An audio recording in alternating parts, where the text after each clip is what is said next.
was so rudely interrupted.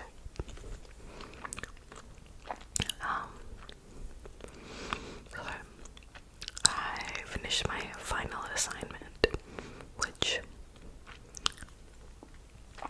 I really was not sure I was going to get done.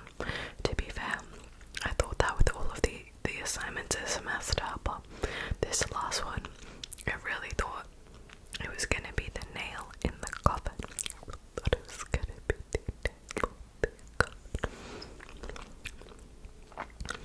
It just seemed impossible. I felt like I had no time to do it. Basically, I had to design a city. So basically, I had to design a whole city. And I guess some people would like that creative freedom, but for me, it's a little too broad. I would have preferred it if it was just designed part of a city or just focus on one aspect versus a whole city.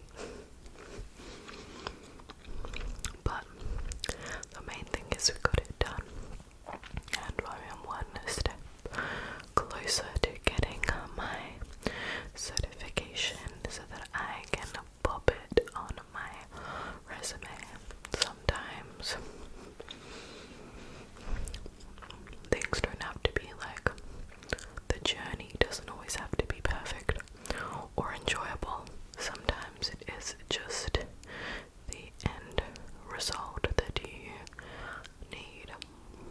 Perhaps it's a job that you're doing that is just a stepping stone onto something better, and you are just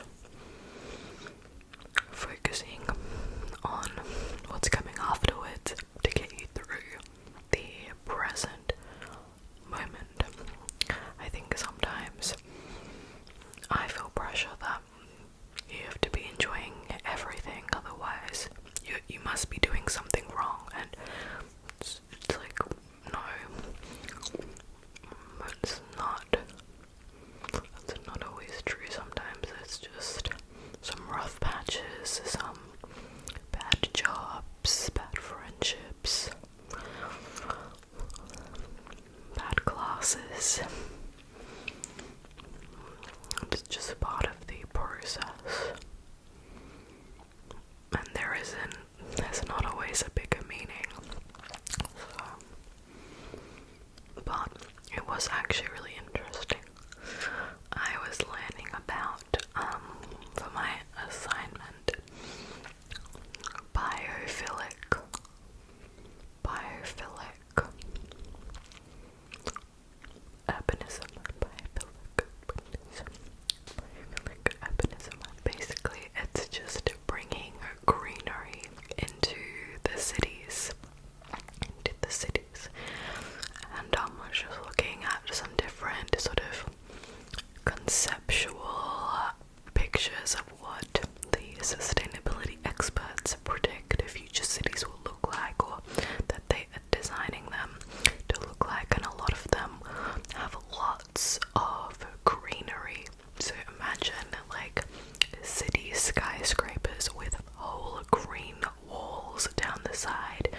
on since watching more of the like skin influencers, like skin YouTube channels and like dermatologist YouTube channels. They all say even if you're like indoors or mostly indoors, do always wear sunscreen. So I've been a little more diligent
gonna arrange a catch up with her because she's one of those people I'm very lucky to have had that makes you feel just better about yourself after you've seen her.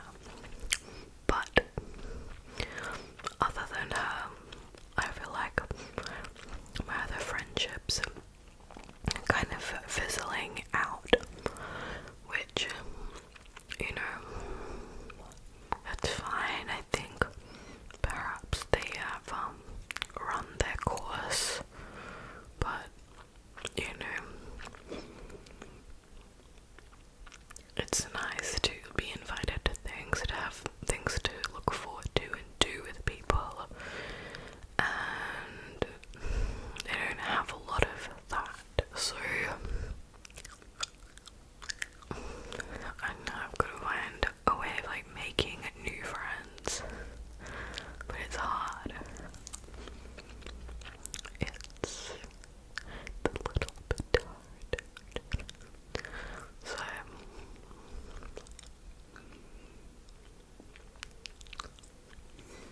but I think I feel okay. Like in the past I would have felt like really, really down about kind of not having many friends, but I do have a lot to be grateful for, and I think, you know, sort of helping me out mentally. I really do. If I'm sort of feeling a bit bummed out, I will try and write little gratitude lists, because that's what all the psychologists and that's what all those like sciencey articles say, that gratitude journals are like actually like helpful, and I definitely think that is the case. I don't do it regularly. It's usually just like if I'm in a bad mood, I'll like force myself to like write a few things that I'm grateful for, and I think, you know, it definitely helps. That it definitely helps. But I did write a little bit of a list of some like fun things that I want to sort of like force myself to do over this break.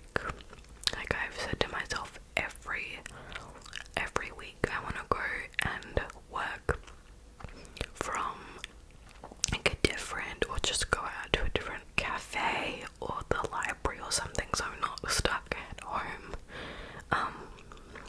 And you know, just so I'm not like losing my mind at home.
it feels very, very odd. Even when I moved bedrooms in this place and when I painted the walls, it felt strange and uncomfortable. You just feel out of sorts. But eventually you change, things change, and you get used to a new routine.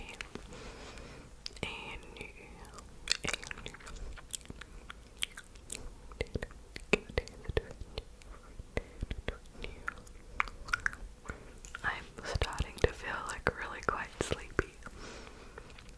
It's always super